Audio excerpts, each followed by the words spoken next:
ചെമ്പനീർ പൂവിൻ്റെ ഇന്നത്തെ വീഡിയോയിലോട്ട് കടക്കുകയാണ്. എല്ലാ കൂട്ടുകാർക്കും ഒത്തിരി നന്ദി. അങ്ങനെ നമ്മുടെ സച്ചിയാണെങ്കിൽ സൂപ്പർ മാർക്കറ്റിലോട്ട് പോവുകയാണ്. സൂപ്പർ മാർക്കറ്റിൽ പോയിട്ട് അവിടുത്തെ മാനേജറോട് ചോദിക്കുകയാണ്, CCTV ക്യാമറയിലുള്ള ആ ദൃശ്യങ്ങളൊക്കെ ഇങ്ങനെ നമുക്ക് തരണം. പോലീസ് സ്റ്റേഷനിൽ പോയപ്പോൾ അതിൻ്റെ തെളിവ് വേണമെന്നാണ് പറഞ്ഞേക്കുന്നതെന്ന് പറയും. അപ്പോഴത്തേക്കും ആ മാനേജർ പറഞ്ഞു, അയ്യോ ഇപ്പോഴിവിടെ ഇല്ല കേട്ടോ, അത് കംപ്ലൈൻ്റ് ആയി, അത് ഇനി ഒരാഴ്ചയ്ക്ക് മുന്നേ ഉള്ള കാര്യങ്ങളാണെങ്കിൽ കിട്ടും, അല്ലാതെ കിട്ടില്ല.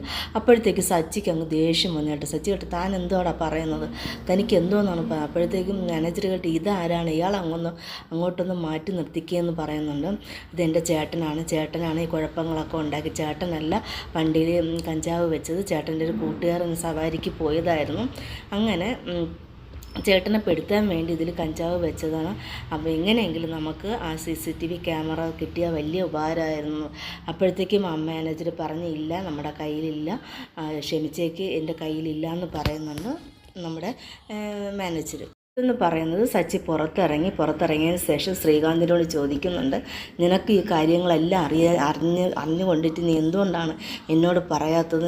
നീ അപ്പോഴത്തേക്കും പറഞ്ഞു, ചേട്ടാ ഇത് ചേട്ടത്തി പറഞ്ഞ് പുറത്ത് പറയരുത്, ചേട്ടനോടുള്ള സ്നേഹം കൊണ്ടാണ് ചേട്ടൻ ഇങ്ങനെ പറഞ്ഞു കഴിഞ്ഞാൽ ചേട്ടൻ ഉടൻ തന്നെ ഗജാനന്ദനെ പോയി തല്ലിക്കൊല്ലും, അതുകൊണ്ടാണ് പോലീസ് സ്റ്റേഷനിലൊന്നും കയറാൻ വയ്യാത്തതുകൊണ്ടാണ്. എങ്ങനെയാണ് ദേവുവിന് ഈ കാര്യം മനസ്സിലായത്? അത് കല്യാണത്തിന് മുമ്പേ ഗജാനന്ദൻ്റെ ആളുകൾ അവിടെ വന്ന് പ്രശ്നങ്ങൾ ഉണ്ടാക്കി ദേവുവിനറിയാം.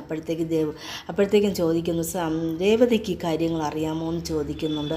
അപ്പോഴത്തേക്കും പറയുന്നുണ്ട്, ചേട്ടത്തിക്ക് ഈ കാര്യങ്ങളൊക്കെ അറിയാം, ചേട്ടത്തി എന്നിട്ടാണോ അവൾ എന്നെ ചതിച്ചത്?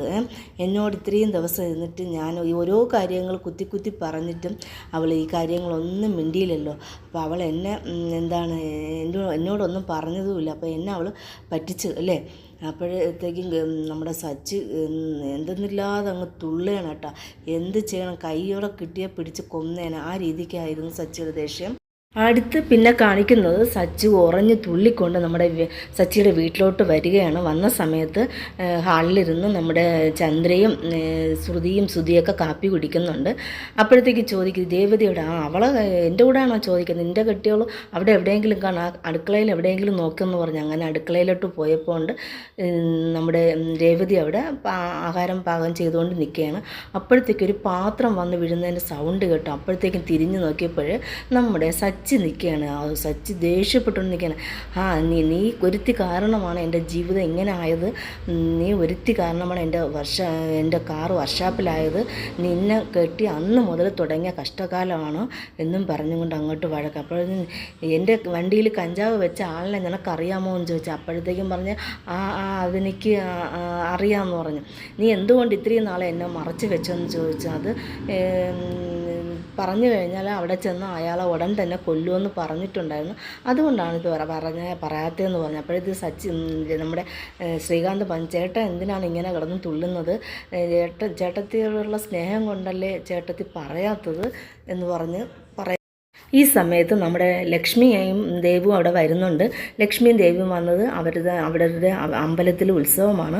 അപ്പോൾ രേവതിയും സച്ചിനെയും വിളിക്കാൻ വേണ്ടി വന്നപ്പോൾ ഈ കാര്യം കണ്ടപ്പോൾ അവരൊന്ന് പേടിച്ചു. അപ്പോഴത്തേക്കും ദേവു പറഞ്ഞ്, ചേട്ടാ നമുക്കറിയാമായിരുന്നു, ചേട്ടാ ഇതിൻ്റെ പിന്നാലെ പോയി പ്രശ്നങ്ങൾ ഉണ്ടാക്കുമെന്നും പറഞ്ഞുകൊണ്ടാണ് നമ്മൾ പറയാത്തത്. ഞാൻ നിന്നെ ഒരു അനിയത്തിയെ പോലെയല്ലേ കണക്കാക്കിയത്, എന്നിട്ട് നീ എന്നെ മറച്ചു വെച്ചല്ലോ എന്ന് പറയും. ഈ സമയത്ത് രവീന്ദ്രൻ കയറി വരുന്നുണ്ട്.